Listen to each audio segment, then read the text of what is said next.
இந்த அதிகாலை தியானத்திற்கென்று வாசிக்க தெரிந்து கொள்ளப்பட்ட வேத பகுதி மத்தேயு 2ஆம் அதிகாரம் வசனங்கள் 1 முதல் 12 வரை.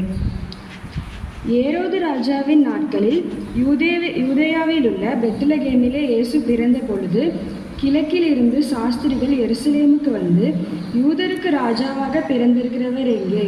கிழக்கிலேயோது ராஜா அதை கேட்ட பொழுது அவனும் அவனோடு கூட எருசலேம் நகரத்தார் அனைவரும் கலங்கினார்கள். அவர் பிரதான ஆசாரியர் ஜனத்தின் வேதபாரகர் எல்லாரையும் கூடிவர செய்து, கிறிஸ்துவானவர் எங்கே பிறப்பார் என்று அவர்களிடத்தில் விசாரித்தான். அதற்கு அவர்கள், யூதேயாவில் உள்ள பெத்லகேமிலே பிறப்பார். அதென்ன என்றால், யூதேயா தேசத்தில் உள்ள பெத்லகேமே, யூதாவின் பிரபுக்களில் நீ சிறியதல்ல. என் ஜனமாகி இஸ்ரவேலை ஆளும் பிரபு உன்னிடத்திலிருந்து புறப்படுவார் என்று தீர்க்கதரிசியினால் எழுதப்பட்டிருக்கிறது என்றார்கள். அப்பொழுது ஏரோது சாஸ்திரிகளை இரகசியமாய் அழைத்து நட்சத்திரம் காணப்பட்ட காலத்தை குறித்து அவர்களிடத்தில் திட்டமாய் விசாரித்து, நீங்கள் போய் பிள்ளையை குறித்து திட்டமாய் விசாரியுங்கள். நீங்கள் அதை கண்ட பின்பு நானும் வந்து அதை பணிந்து கொள்ளும்படி எனக்கு அறிவியுங்கள் என்று சொல்லி அவர்களை பெத்லகேமுக்கு அனுப்பினார். ராஜா சொன்னதை அவர்கள் கேட்டு போகையில், இதோ அவர்கள் கிழக்கிலே கண்ட நட்சத்திரம் பிள்ளை இருந்த ஸ்தலத்திற்கு மேல் வந்து நிற்கும் வரைக்கும் அவர்களுக்கு முன் சென்றது. அவர்கள் அந்த நட்சத்திரத்தை கண்டபோது மிகுந்த ஆனந்த சந்தோஷம் அடைந்தார்கள். அவர்கள் அந்த வீட்டுக்குள் பிரவேசித்து பிள்ளையையும் அதன் தாயாகிய மரியாளையும் கண்டு சாஷ்டாங்கமாய் விழுந்து அதை பணிந்து கொண்டு தங்கள் பொக்கிஷங்களை திறந்து பொன்னையும் தூப வர்க்கத்தையும் வெள்ளை போலத்தையும் அதற்கு காணிக்கையாக வைத்தார்கள். பின்பு அவர்கள் ஏரோதினிடத்திற்கு திரும்பி போக வேண்டாம் என்று சொப்பனத்தில் தேவனால் எச்சரிக்கப்பட்டு வேறு வழியாய் தங்கள் தேசத்திற்கு திரும்பி போனார்கள். இந்த பகுதி கிறிஸ்மஸ் பகுதியாக இருந்தாலும் இதில் வந்து நம்ம லென்ட்டு காலத்தில் நம்ம கற்றுக்கிறதுக்கு சில விஷயங்கள் இருக்குது. இந்த வேத பகுதியில் முக்கியமாக வரக்கூடியவங்க 2 பேர். ஒருத்தர் சாஸ்திரிகள், இன்னொருத்தர் ஏரோது ராஜா. இவங்கக்கிட்ட நிறையா கெட்ட குணங்களும் இருக்குது, நல்ல குணங்களும் இருக்குது. அவங்கக்கிட்டேருந்து நம்ம என்னென்ன கெட்ட குணங்களை தவிர்க்கணும், என்னென்ன நல்ல குணங்களை நம்ம கற்றுக்கணும் அப்படின்னு தான் பார்க்க போகிறோம். முதலாவது ஏரோது ராஜா. இவரிடத்துல வந்து சாஸ்திரிகள்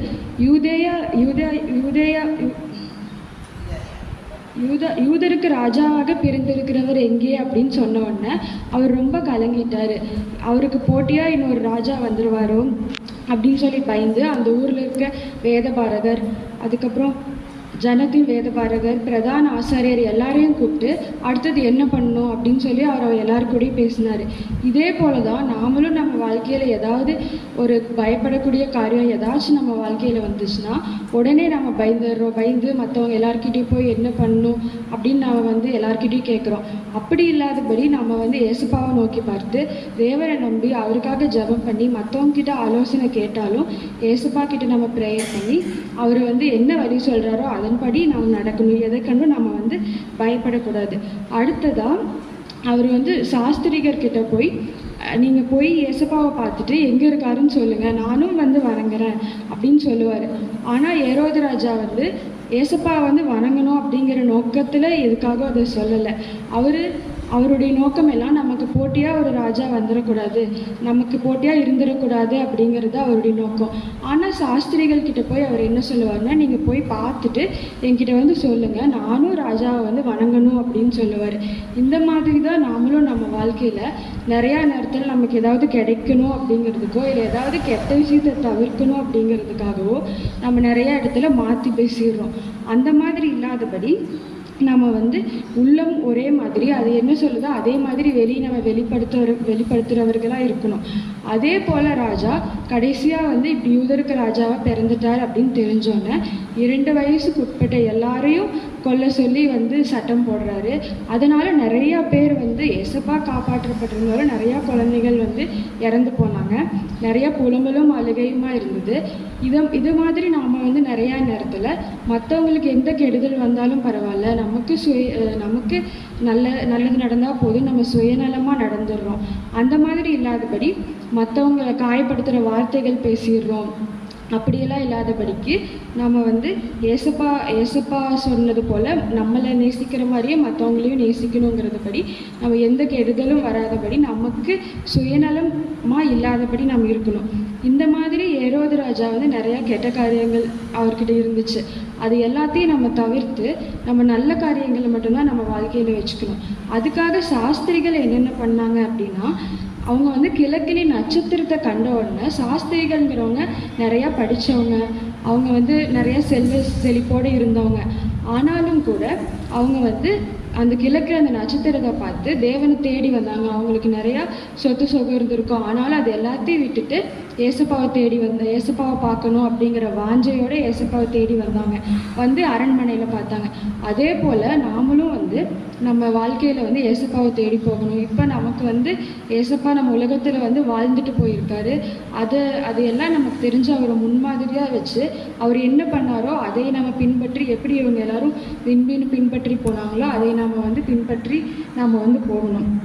அது இந்த லென்த் டேஸில் வந்து நாம் அதை வந்து கடைப்பிடிக்கணும். நம்மளோட உலக சௌகரியத்தையெல்லாம் விட்டு ஏசப்பாக்கு நெருக்கமாக வர்றதுக்கு வந்து நம்ம ட்ரை பண்ணோம். நம்ம நிறையா ப்ரேயர் பண்ணி நிறையா ஜெபம் பண்ணுறதுக்கு டைம் கொடுத்து நம்ம வந்து ஏசப்பாவை தேடுறவங்களாக இருக்கணும். அடுத்ததாக அவங்க வந்து போய் ஏசப்பாவை வந்து பார்த்து அவரை சாஷ்டாங்கமாக விழுந்து வணங்கி அவங்கக்கிட்ட இருக்க எல்லா பொருளையும் வந்து கொடுத்தாங்க. முக்கியமாக விலை மதிப்புள்ளதா பொன் வெள்ளி தூப வர்க்கம் அது எல்லாத்தையுமே கொடுத்தாங்க.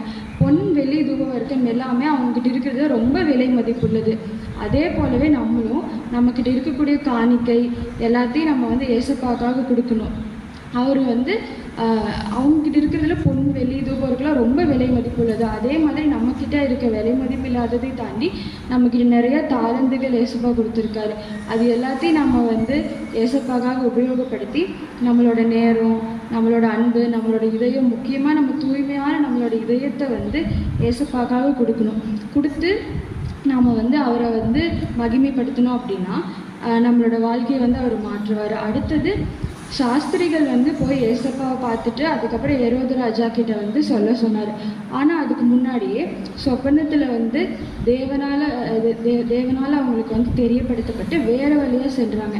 இதே மாதிரி நம்ம சாஸ்திரிகளை மாதிரியே அவரை தேடி அவருக்காக நாம் வந்து அவருக்காக காணிக்கைகளை கொடுத்து அவரை நம்ம வணங்கி வந்தோம் அப்படின்னா எந்த பிரச்சனையாக இருந்தாலும் அதுக்கப்புறம் எப்படி மாற்று வழியை கொடுத்து நம்மளை வந்து போக வைக்கணும்னு ஏசப்பா நமக்கு காட்டுவார். அந்த வழியாக நம்ம வந்து வேறு வழியில் நம்ம போய் நம்ம வந்து இது பண்ணோம். அவங்க வந்து ஏரோது ராஜா சொல்லாதபடி வேறு வழியில் போனாங்க. அதே மாதிரி நமக்கு ஏசப்பா காட்டுவார். அதே மாதிரி இந்த லென்ட் டேஸில் தான் நமக்கு வந்து இந்த 40 days நிறையா நம்ம வந்து கற்றுப்போம்.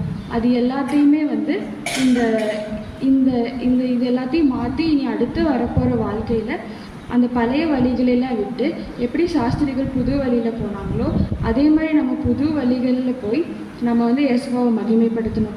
இந்த மாதிரி சாஸ்திரிகள் வந்து நிறையா நல்ல விஷயங்கள் வந்து இதில் பண்ணியிருக்காங்க.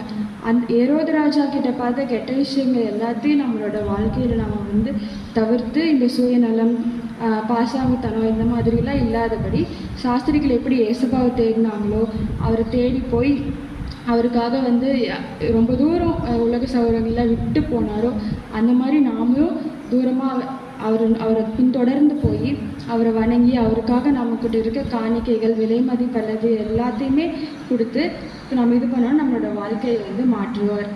ஆமென்.